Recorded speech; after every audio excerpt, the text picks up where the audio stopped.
Trump, Donald Trump আল্লাহর এক উদ্ভট ক্রিয়েশন বলতে হবে। এটা যে কি এটা কি এটা কি মানুষ না জিন না কি, আল্লাহ ভালো।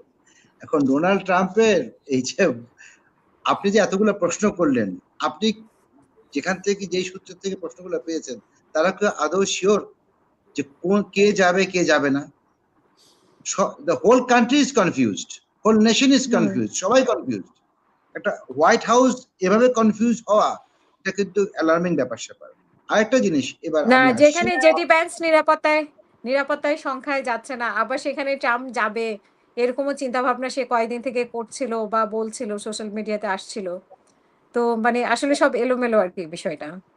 জেডি ভ্যান্সের নিরাপত্তার সমস্যা কোথায়? আমি যেটা বুঝতে পারছি না। America got the highest most secure plane on earth. হ্যাঁ? হুম। এয়ারফোর্স ওয়ান এ করে যাবেন ওরা ফুল সিকিউরিটি নিয়ে। উনি কিসের নিরাপত্তা সংখ্যা ভুগছেন আমি যেটা মাথায় খেলছে না।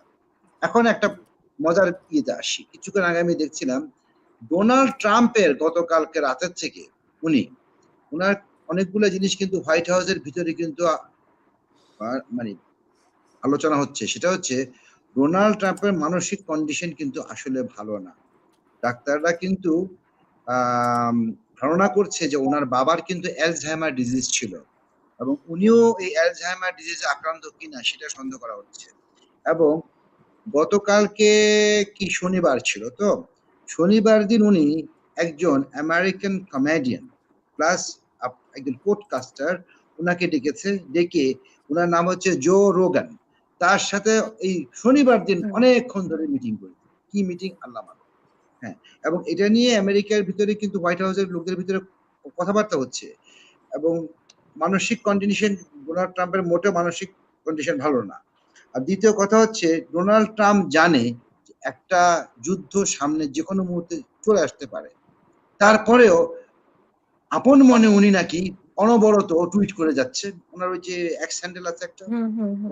ওই এক্স হ্যান্ডেলে উনি ওবামা ওবামার সময় তারপরে জো বাইডেনের সবার গোষ্ঠী উদ্ধার করেছে ওখানে। এটা কি একটা বিষয়বস্তু হুম। এখানে এই ইরানিয়ান ক্রাইসিসের সময়? আপনি সারা পৃথিবীকে একটা ক্রাইসিসের ভিতরে ফেলে দিয়ে আপনি কি তামাশা করছেন ডোনাল্ড ট্রাম্প? আমি তো কি বলবো, কিছু বলার নাই। এখন উনার উপরে কিন্তু পৃথিবীর বিভিন্ন নেতারা কয়েকটা পয়েন্ট কোট করেছিলাম আমি। যেমন গত সপ্তাহে একটা মিটিং হয়েছে বার্সেলোনাতে। সেখানে ব্রাজিলের প্রেসিডেন্ট লুলার থেকে শুরু করে আপনার স্পেনের প্রধানমন্ত্রী প্রেসিডেন্ট যিনি আ স্পেন এবং ইতালি যারা ওখানে গিয়েছেন, সবাই কিন্তু বলেছে আমাদের ডোনাল্ড ট্রাম্পকে এখানে ডাকার কোনই প্রয়োজন নাই। ইভেন ডোনাল্ড ট্রাম্পের কারণে আমেরিকানদের ইমেজ এমন পর্যায়ে গিয়েছে যে আমেরিকানদের নামও ইউরোপিয়ানরা এখন সহ্য করতে পারছে না।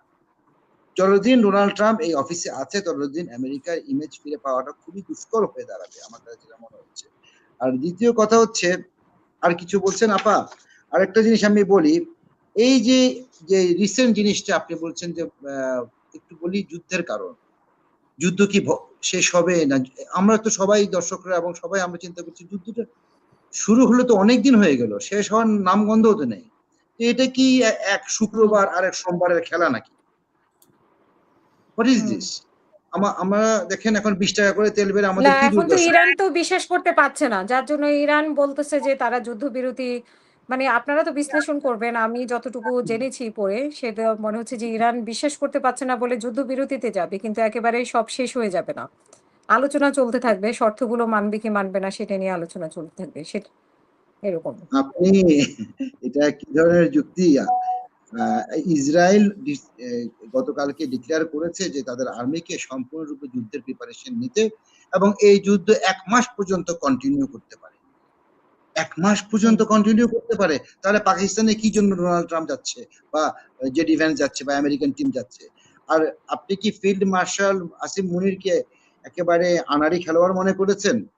হি ইস এ মাস্টার প্লেয়ার। হ্যাঁ? অ্যান্ড উনি অত্যন্ত দক্ষ এবং সমরনায়ক। উনাকে বারবার কিন্তু আমেরিকা ইনভলভ করতে পারবে না। এটা হচ্ছে শেষ চেষ্টা। এরপরে যদি ডোনাল্ড ট্রাম্প বা জেডি ভ্যান্স কোনো উল্টাপাল্টা করে, কথার প্রতিশ্রুতি না রাখে, তাহলে পাকিস্তান জড়াবে না। নইলে পাকিস্তানের হুম, ইন্টারনাল পলিটিক্স এর জন্য সমস্যা আছে। ওদের গভর্নমেন্টও ফল করতে পারে। আল্লাহ মাফ করুন। কারণ ইমরান খানকে নিয়ে একটা সমস্যা ছিল, এটা কাটিয়ে উঠেছে এখন। ওরা আর কোন সমস্যা চায় না। এই যুদ্ধটা তো চায়নার না। কিন্তু চায়না জড়িয়ে গিয়েছে। এই প্রক্সি ওয়ারে। হুম। আরো আরো সক্রিয় হয়ে আসবে তারা আপকামিং ডেজ গুলোর ভিতরে।